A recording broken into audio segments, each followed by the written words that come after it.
మిల్లులు వాస్తవంగా మన ఏదో అంటారు కదా, అంగట్లో అన్నీ ఉన్న అల్లుడి నోట్లో శని అని. ఆంధ్రప్రదేశ్లో ప్రతి ఉంది, పనిచేసే స్టాఫ్ ఉన్నారు, మనుషులు ఉన్నారు. కానీ ఇక్కడ ఉన్నటువంటి కాటన్ మిల్లులు పనిచేయలేదు. బంగ్లాదేశ్లో ఉన్నటువంటి బట్టల తయారీ మిల్లులు పనిచేసినాయి, లేకపోతే ఉత్తరప్రదేశ్లో పెడుతున్నాయి, నడుస్తున్నాయి.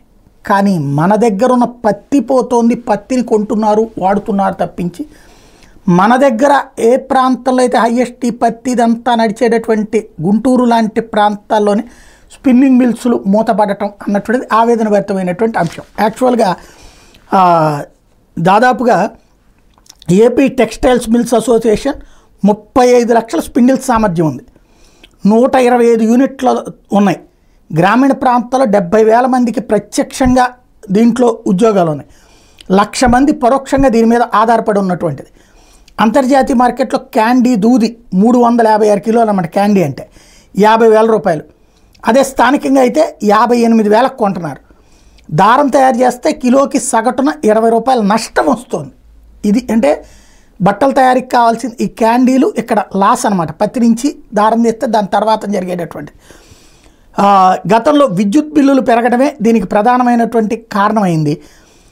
1,400 కోట్ల రూపాయల దాకా అప్పుడు బిల్లులు, ఏది విద్యుత్తుకు సంబంధించినటువంటి రాయితీలు, అంటే కొంత గిఫ్ట్ ఇవ్వాలి, లేకపోతే వాళ్ళకి కరెంటు తక్కువకి రాకపోతే లేదా ప్రభుత్వం పరిశ్రమను ప్రోత్సహించకపోతే అది అసాధ్యం అన్నమాట.